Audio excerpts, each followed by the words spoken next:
I think we all can agree on one thing. Everyone's tired. Like everyone. What is quiet quitting? From what I understand in TikTok land and everywhere else that everyone is talking about it, people who quietly quit are deciding to only do the bare minimum of their job, what they absolutely have to do on their job description and within their employee handbook, and that is it, so that they can move on and find a better opportunity, a different job, etc. I actually think we should probably put everyone who is only doing the bare minimum of their job and just that job description in the same category, whether they're looking for other work or not. Because the bigger issue here is simply that if they're not getting the respect that they expect at work, then they're just not gonna do extra. They're just not gonna go above and beyond. Interestingly enough, I asked my assistant to look up quiet quitting for me and tell me what it meant. Partially because I like to cover my bases. I don't want to just be in a vacuum thinking I understand something before I make a video for you. I like to get outside perspective as well, but I wanted to see what her interpretation was. And upon sharing it with me, I found it really interesting that it was like, you only show up from 9 to 5. You don't get there at 8:30 to prepare for a 9 o'clock meeting because you don't get paid from 8:30 to 9, etc. And I was thinking, yeah,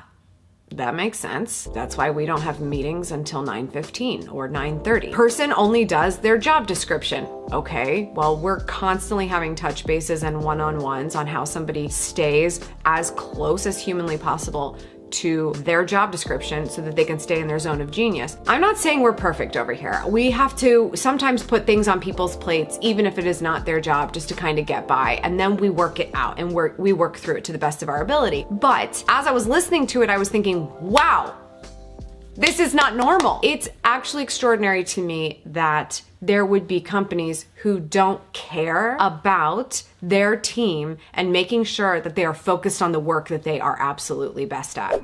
Let's take a moment to thank the sponsor of this episode, and that's our friends at Mailjet. While everyone is always talking about social media, smart businesses know that you need to have a direct line to your potential and current customers, which is why I'm always talking to my team about how important email marketing is. Mailjet is an easy-to-use email marketing platform for designing, sending, and monitoring email marketing campaigns, newsletters, and automated emails. Whether you're a solo entrepreneur or you lead a collaborative team, Mailjet's drag-and-drop email editor helps you create beautiful emails that connect with new and existing customers. Not only can you create beautiful emails without learning a single line of code, you can collaborate with your team on your emails really easily. And in email marketing, it's really important to keep your emails personalized. With Mailjet's segmentation technology, you can send customized emails that your customers actually want to open. You can send targeted messages to your customers based on their interests, attributes, and behaviors. And you can't improve what you don't measure. You can track the statistics and performance of your email marketing campaigns in real time. This helps you to learn about your customer behavior so you can optimize your strategy and increase conversion rates. Give Mailjet a try today for free when you use my link in the description down below. That's at mailjet.com/Amy Landino. So back to my theory. I think everyone is tired. So you have all of these employees who are doing their best to show up for their management.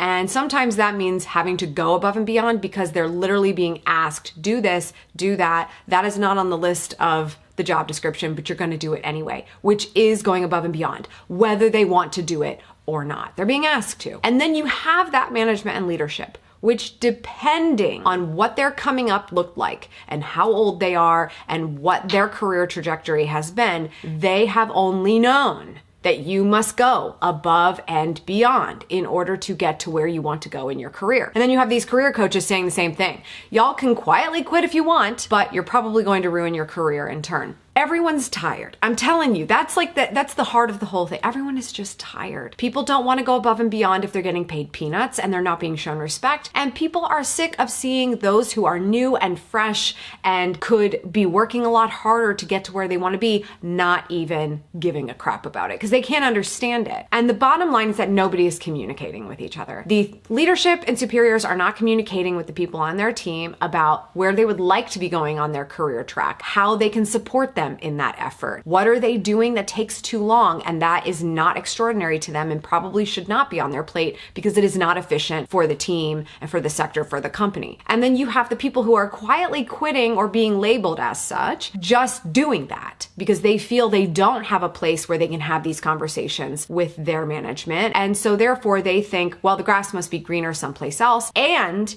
even if it's not, I'm gonna go ahead and give it a try because I have earned all the value I'm gonna get out of this job. I can write down references. I can say I did X amount of work and I have this experience. And now I'm probably gonna go make more money someplace else and at least make more for my trouble because of the need for great talent right now. So quiet quitting, if someone's not looking for another position, is actually quite kind, in my opinion, because they're not just bailing on you immediately. There is such an amazing opportunity here for people to just start having conversations. If you are management or leadership and you're looking at someone and you're saying, why do you not care? Like, why is this not important to you? You have an amazing position. You have a great opportunity here. You have insane potential. Like, why do you not want to just show a little bit more, take a little bit more initiative? Why is that conversation not happening? And as somebody who's not happy at their position but knows they have so much advantage right now, why would you not request the time to talk with different leadership, have those one-on-ones and say, I would like to share some things that are on my mind. I've got some things going on in my personal life, yes, but let's focus at the task at hand since that's all anyone's willing to discuss right now, the task at hand. I want X to be the result of me working here. I would like for that time that I put in here to continue to be fruitful for everyone.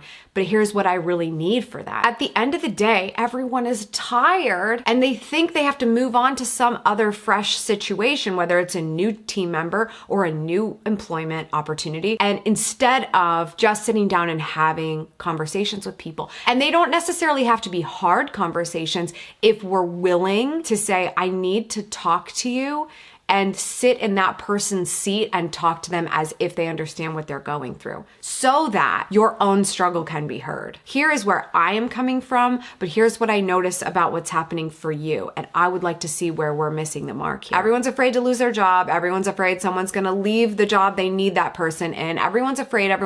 We need to talk. If there's something that I do really consistently as a leader, here's what I try to do. With my team members, I always want to know what's going on and on their mind because I realize I am not the end all be all in their world. If I were, that would not be great for them. It's a small business. My face is on a lot of it. And so of course they need to have other things they're excited about. And of course they need to have a life. And of course this business needs to be interesting enough for them to make a living and be happy here so that they can then take that happiness that they glean and the financial wellness that they get, hopefully, so that they can go and live a pretty good life outside of that and be able to check in and check out for their own mental wellness. I try to do this by having annual retreats where I walk everybody through the mission and the vision. Listen, I know my business is not going to be as important to you as it is to me, but if I can explain to you the bigger purpose here, maybe that will be motivating to you. Then I'm gonna have touch bases with them on a regular basis, not so I can sit down and tell them what they've done wrong. There's plenty of time to do that in real time. Plenty of time. I can tell my team if they messed up when they messed up. Like, that's what I'm gonna do. You missed this, you gotta do this, this has to be done faster, go, go, go. There's so much time for that. I don't need to have a whole meeting on the calendar for them to be sweating upon entering so that I can go through a laundry list of things that they've been doing wrong lately. We're better off fixing it in real time. The touch bases are an opportunity for them to talk to me. What's on your mind? What are we doing that we could be doing better? What's on your plate that's taking too long? How is your personal life to the degree you would like to discuss it? And what is it that I can do to support you? Because even if I can't make a change right now, at least you've told me and we're communicating. And at least then I can communicate back to you. That's not possible right now because of this. Let me explain why. Let me get you on the same page with me. I'm not going to dismiss you whatsoever, but I am going to say, I hear you. I'm notating this. I will keep it in mind. If it's something that we can evolve and get better, then we will. At minimum, having the conversation and making somebody feel heard is tremendous. When somebody doesn't feel like they can report to their management, their leadership, or somebody above leadership that the business could be better if only they knew this, that is how the whole thing comes down. And no one is productive and nothing gets done and everyone's just annoyed with each other. And then we start labeling each other toxic management and quiet quitters. And if you are someone who is thinking about quietly quitting or realizing you're quietly quitting without even like, oh my gosh,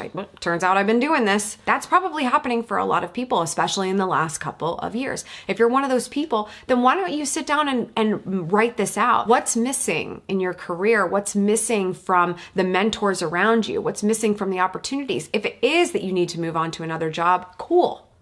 Do you? I believe that that's the best thing you could possibly do. No one is going to expect of you that you think the business is your whole world, except for people who don't have something that is not business, that is their whole world. And that's their thing. But if you look at this list and it's just there's a couple things that are not gelling with you where you are, but if you communicated with people and started working with people differently and stopped writing them off, that maybe it could start to go your way and start to feel a bit more fulfilling and more interesting and more of exactly where you would like to go on your trajectory. Why can't we just start to make those changes? And then that's not even doing more on your job description, but you can have this conversation with someone and it will appear greatly like you are taking initiative, which is, I think, what everybody's asking for. Take more initiative, do more work, come up the ladder. You can decide if that's right for you or not. And people are going to label you this or that or whatever. The millennials, the Gen Zers, everybody's just labeling each other to rationalize to themselves what's going on. Or we could stop grouping people into these enormous categories and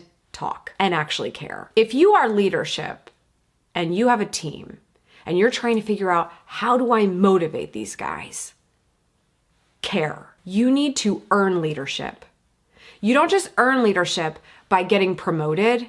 You earn leadership by having a team who respects you. Even if you don't have the fancy label that goes with it, you can go above and beyond right now without actually going above and beyond and just listening to somebody and caring and knowing where is it they want to see themselves and what actually means something to them. I think this is an opportunity for everyone to get a little bit more out of their life. If we have to work, and that's how it is, that's life, we have to work, then how can we enjoy it? Learning how to have challenging conversations that we don't have to have all the time, but if we got a little bit better at it, if we just practice it, it would make life so much better and it will get easier in time. If we just did that, maybe your workplace wouldn't be so divisive. That's all for today. Thank you so much for tuning in. I appreciate it as always. Remember, subscribe for good vibes, kiss the ones you love, and go after the life you want.